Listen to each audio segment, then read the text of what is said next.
Good afternoon. My name is Hugo Gaggioni. I am the Chief Technology Officer for Sony's IPSA, Imaging Product and Solutions of America. We are here at the stand of our booth at NAB 2023, and I'm going to give you a very quick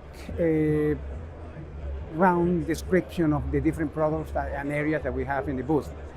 The booth of Sony is divided in two major areas. One is based on a cloud environment and the other one on what we call network live environment. The cloud environment uses a number of applications that are all being supported by Creators Cloud. That's the name of the set of applications designed for enterprise, for actual professional application. Sony Corporation also announced in February the extension of Creators Cloud for individuals.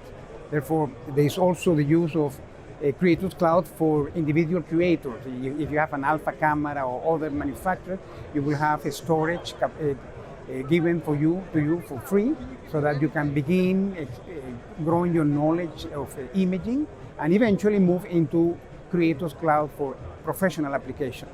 Inside the professional application, we have something called C3P, Camera Cloud Connect Portal, which is an application that allows to connect all of the professional cameras of Sony into the cloud. Our cloud is C Media Cloud, that we've had for a number of years, now over 250,000 users around the world for a cooperative production, file distribution, file sharing, transcoding.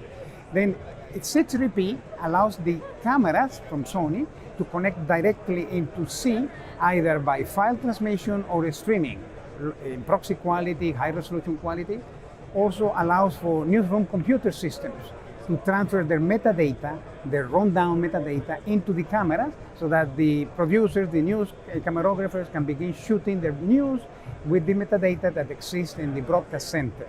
Then once that metadata is associated, they will cut the EDLs in the cloud and then retrieve all of the high resolution material from the camera for production.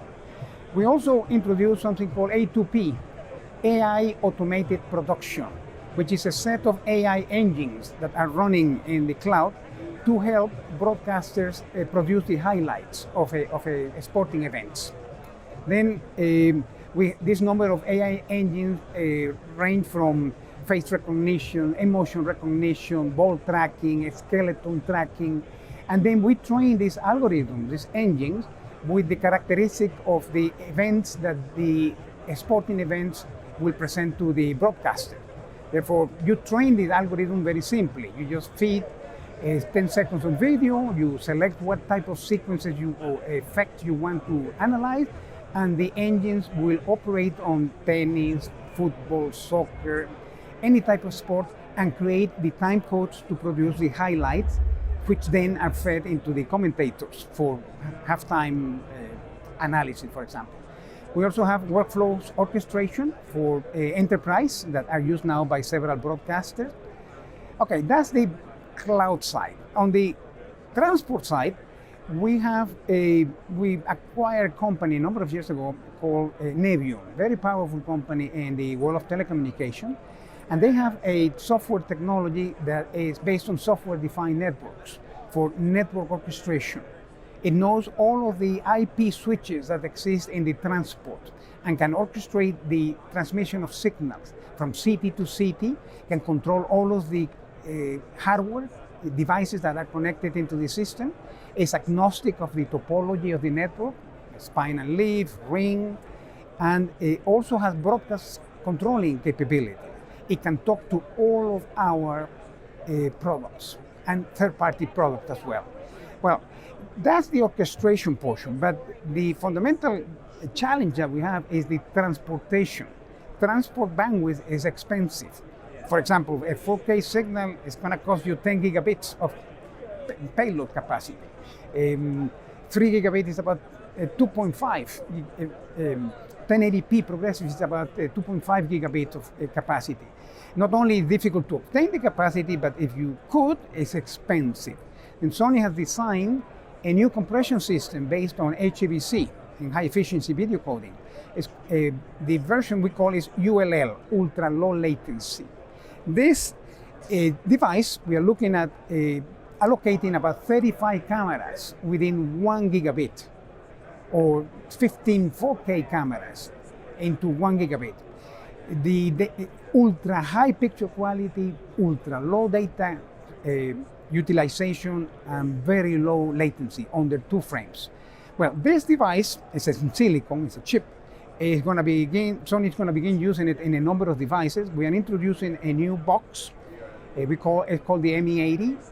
It's a media edge processor. You can have up to 8 cameras connected to it in 1080p or 2 4K, and it will transmit under 2 frames of latency. With extreme robustness and security of transmission, point to point, you can do a 2110 to SDI, SDI to 2110. We are recommending the data rates for 4K between 60 megabits and 100 megabits. For 1080p, between 25 and 35 megabits per second. The ME80 is capable of 8 channels of HD in 1080p or 2 channels of 4K. We can also synchronize these boxes using PTP clocks so that a large number of sources can end up in the destination perfectly synchronized. We are also showing hybrid production, which is something many people have been asking us to do, which is physical surfaces of video switchers controlling on-prem hardware and software resources in the cloud. Then we are introducing a software switcher. It's an R&D project. We don't have a marketing name for it. It's a software switcher with 24 inputs. Each input has up to 16 channels of audio, supports SRT, NDIs, SDI, a very powerful, completely on-prem and cloud operation. The operators never know where the resources come from, with very fancy audio and graphic processing. We're also introducing a modular live production switcher, a stackable, we call it, that can be scaled and stacked to create a multitude of logical switchers that can be deployed to stadiums, studios, and then aggregate all of these resources into a centralized location. We are also introducing a brand new technology in display technology. This is a 4000 nits monitor with very fast pixel response, very wide angle of viewing, and is the first professional monitor that we know of that has 2110 interfaces in the back, so that we can receive bidirectionally a signal from servers externally and control what we call a resource federation. Video iPads that I mentioned earlier can control these monitors remotely.